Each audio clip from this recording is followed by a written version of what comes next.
Hello there, my beautiful souls. My name is Hunter from Hunter's Healing Heart. I am a health and wellness and ascension coach, helping you rise to your highest frequency, vibration, and truth. And today, guys, we're going to be talking about insecurities and how they take away your power, your vibrancy, and your truth, guys. And to begin, all your insecurities, all your woundings, they are created by you. You have created them, whether it's through your thoughts, your beliefs, various emotions that are tied to them. That is all on you. And to give you an example, guys, someone could say the most ludicrous thing in your life, right? Something just so damaging and degrading, right? And it's you that gives it meaning and then gives it power, right? If someone were to say something in a different language and you didn't understand it, it would have no impact on you because you're not giving it meaning and you're not giving it value. And the same was with insecurities. You have created them, guys. You have created them. And part of this process, guys, is to understand why you created them and then to uncreate them. And this is a journey, guys. And the beautiful part with it is once you know that weaknesses, shadows, disempowerments are part of growing, a part of evolving, you could really start doing some amazing work with it, right? And where this could come from too, guys, is perfectionism. I have to be perfect. I have to achieve such excellent standards. And this could come from childhood, upbringing, receiving love. And it's not real, guys. We all have imperfections. We all have parts of ourselves that are out of alignment, that are in the fullest truth. And it's loving them, working with them, and then making baby steps every single day to do it. And to give you an example, guys, I've had a lot of insecurities, and they are lessening and diminishing, but I still have a couple, and I'll go over them in a couple seconds here. But the perfectionism, that was huge in my journey. I was afraid if anyone saw me less than perfect, I'm unworthy, I'm a failure, I won't receive connection. And so I put up all these walls, all these barriers. I would tell people one thing when internally it was a completely different story.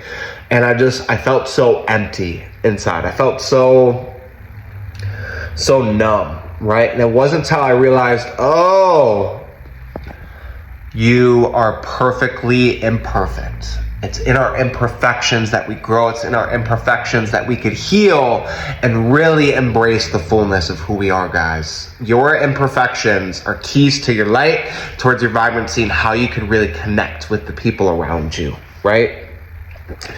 And this could also come from lack of self. If you have no idea who you are in terms of your values, in terms of your purpose, on why you're here, you're going to mold a lot, you're going to shift a lot, and that creates a lot of doubt, and you don't have those structures internally.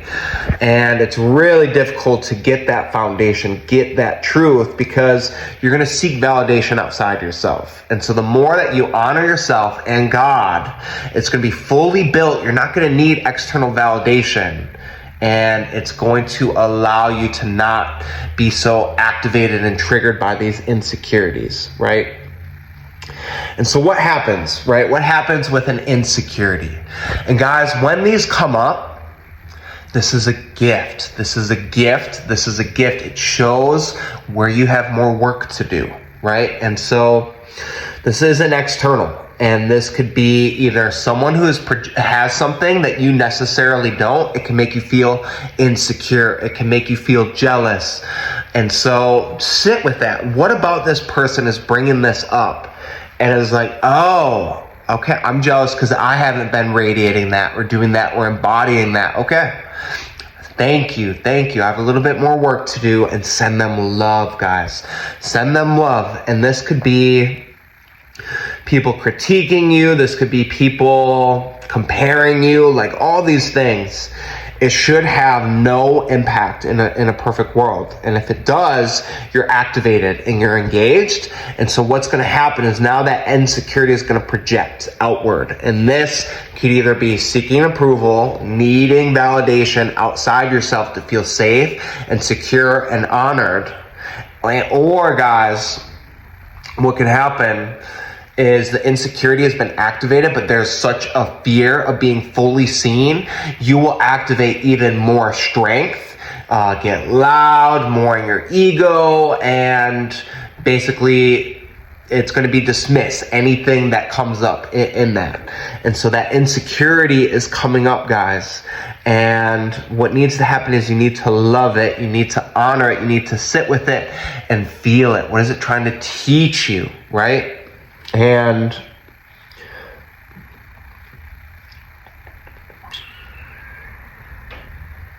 usually with these insecurities, guys, it leads to a lot of inauthenticity, and it can really destroy the people around you, right? And so people pleasing, not speaking your truth, sabotaging it, and that creates inauthenticity. People can't trust you. They don't know what's real, what's not real. And then too, you could also not honor the people around you, and you shut them out, you push them away. So it's damaging. It's very, very damaging. And what needs to happen, guys, is you need to work on these, and these are beautiful, right? And how it starts, guys, is self-awareness and accountability. You have to take ownership. They're there, and do the work. I promise you, if you, whatever your weakness is, if it's something you can grow and change, you work on it 90 days religiously for like an hour, you're going to gain the skills, the confidence, and the integration where it won't be an insecurity anymore. You'll feel very confident in yourself. You'll be able to show up and allow you to not have it anymore. Not let those external reflections bring that up in you. And the hard part about it is loving where you're at, guys. Loving where you're at, no matter how dysfunctional it is, no matter how disempowering it is, because that's the only way you could start healing it and integrating it and moving forward. And a big part of this is process. You have to make it a process, guys, not the outcome.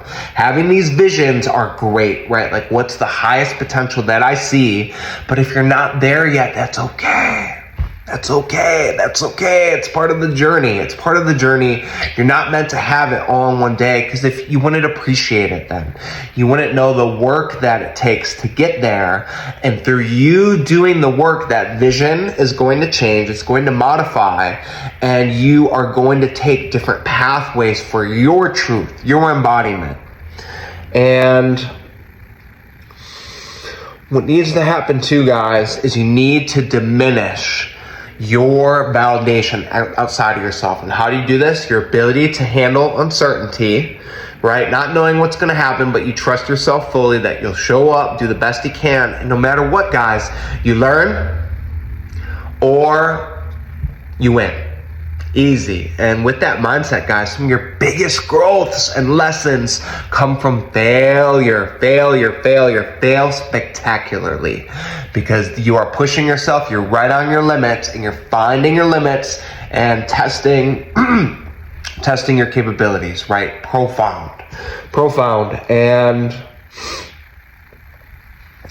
And you have to be able to handle conflict, guys. And that's tough because your nervous system gets activated, you're triggered, everything's coming up from you. Just sit with it. Feel it, breathe, and that's a skill.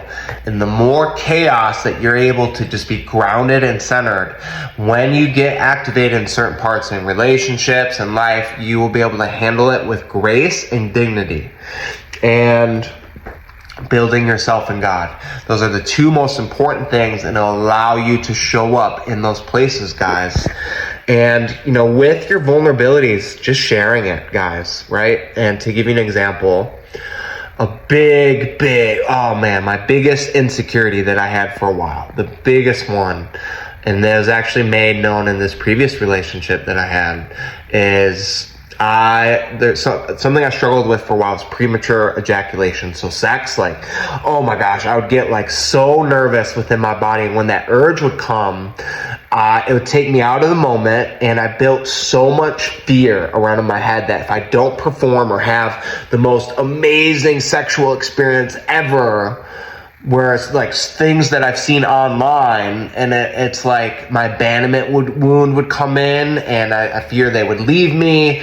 It was crazy, versus honoring where I'm at, loving where I'm at, and then focusing on this and building it, being in the moment, connected to my body, and focus on pleasure, not the outcome, guys.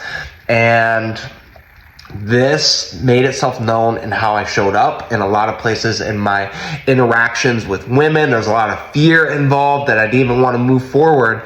And it's like, it wasn't until I was just like, okay, yeah. Sometimes I release early, and it's like, okay, well, how can I make this about my love, or how can I focus on her pleasure? And I made a lot of mistakes with this, guys, and I've felt the pain from other people from these mistakes, and it's like just loving it and then attacking it religiously. Yeah, I'm doing those Kegels every day, baby. I'm learning as much as I can, slowing down, being present in my body, building all the systems within my sexual energy. And it's beautiful, it is profound, and I love it, guys. And I keep working on it, and I've made so much progress. I'm so happy with myself. And guys, I don't know if it's an insecurity or not anymore. I need more work, but I fully own it. And I'm sharing this with you guys because most people, it's part of life. Like, we all have this stuff, and if you could own it fully, love it, and begin to work with it, it'll be integrated, it'll be strong, it won't be an insecurity anymore. And it is your mission and duty to overcome all of your insecurities, because once you do, you're more vibrant, more powerful, more in your truth, not giving your power away, not getting activated outside yourself. And that is what you need to ascend. I do offer one-on-one coaching for you guys to start releasing, letting go, working on these woundings, traumas, insecurities, whatever you have in the system that is no longer serving you. We'll release it, and then, guys, we're going to put the good stuff in, what you need to grow, what you need to evolve, because the world needs your best, you need your best, God needs your best, and you have a gift inside you that's just waiting to be released. Always choose your light and empowerment. Blessings and much love.